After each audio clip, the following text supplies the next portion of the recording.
Well, hello Internet, and welcome to part 23 of my web design and programming tutorial. Today I'm going to show you how to create a proper forgotten password script. So I got some of the information in here already. You've already seen how to start sessions and how to include information from other files. In this case, this loads the database and a bunch of other security functions. There's basic HTML, and down here at the bottom you can see our form where the person's going to enter their user ID and their mother or their grandmother's maiden name, and I have my max lengths set here, and here's the information in regards to the CAPTCHA system. Okay, and that's what you can see over here on the right side of the screen. Well, now all we got to do is create the PHP code that is going to make this guy work. And this is pretty much the last time I'm going to do a tutorial like this, so you might cheer. But people ask for this stuff, and it is extremely important, and that's why I'm covering it. So here we're checking if the variable called submitted has a value, and we're going to check for a valid user ID. Sorry I don't comment in these things, it's just too much to type in. I normally comment a lot more than it seems like I comment. And we know this user ID is going to contain upper and lowercase letters as well as numbers, and it's going to be between 8 to 20 characters in length. You should be really good at regular expressions by now. $, strip slashes. Oh, I got a request. Somebody asked me what exactly does strip slashes do. It's here for security reasons, and basically what it does is if anybody puts a backslash in with a quote, for example, it'll simply turn that into a simple quote. And if they have 2 backslashes, it will turn it into 1. So that's basically what strip slashes does. Purely there for security reasons. Okay, and then we're going to trim off any white space that they might have entered. Alright, and if it does work, we're going to assign this user ID that they passed to us after we send it through our other function that is actually in this guy up here, and you can get that at newthinktank.com. It's free. Download it, do whatever you want with it. And I showed you in a previous tutorial exactly what was in there. Else, if it doesn't pass my regular expression test, I'm going to set u equal to false, and I'm going to echo to screen. Information entered was wrong, just to keep it nice and simple. And then exit out of there. And then what I want to do is check for a mother's maiden name, and this is going to be exactly the same, except for one thing, obviously. We're not going to use user ID here. We're going to use mother name, which you can see right here. And also, I'm going to change this to 6. Actually, I should probably change it to 3. I guess technically somebody could have a last name 2 characters, but I'm leaving it that way. Mother name right there, and mother name. That's all I need to enter there, except I'm not going to need this check right here. Alright, so that makes sure, using regular expressions, that they're entering valid information in both the user ID as well as the mother's maiden name. And then I have my CAPTCHA code. Again, I'm just going to copy and paste this from previous. And here is all that information that I copied and pasted. It's identical to what we used in the past. So if it doesn't make any sense, take a look at the previous tutorials to this, specifically the one that talks about CAPTCHA. Alright, so now we got the CAPTCHA system in there. Now we have to check if all those values passed all the tests that I gave to them. If and SQ is the value for secret question, and I should also go up here and change that. SQ and CAPTCHA check.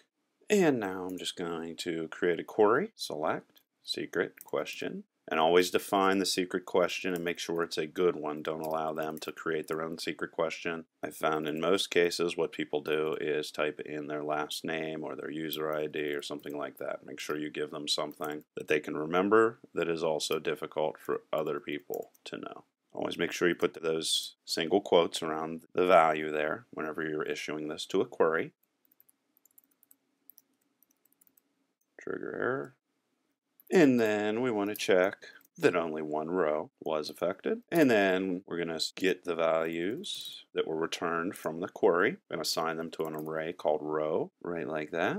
Then we're going to check that the secret question that they entered is equal to whatever the value is in the 0 index for row, because that's what this guy is right here. And then we have to get all the other information we need out of there because we're going to be sending them an email. So we need to get the email address from the database that's stored there. We're going to create a new password for them, and we're using a multi-layered random number generator here. Actually, 3 random number generators. And then we're going to issue another query, so we'll call this query 2, and update users, set the value of password. Again, encrypt the password. where user ID is equal to the user ID that was provided, and then get the result of that query or trigger an error.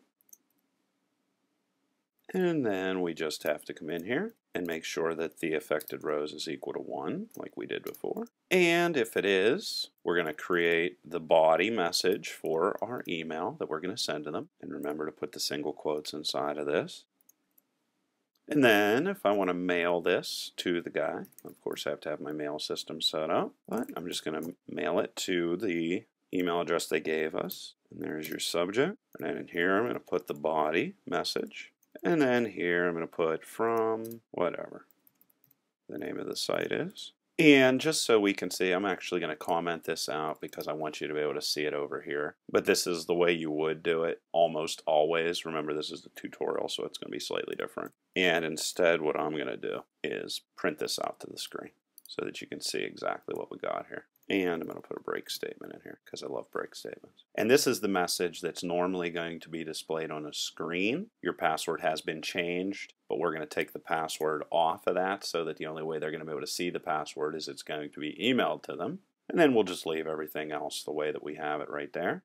And then, since everything worked out fine, MySQL, close the database, exit out of the script. And people do not do this all the time. Echo security answer is wrong. And if the security answer was wrong, we are going to close the database and exit out of the script, because this keeps them from being able to continually keep trying things. That's one of the reasons why I'm doing that. And then I'm actually going to copy this and paste it 2 more times.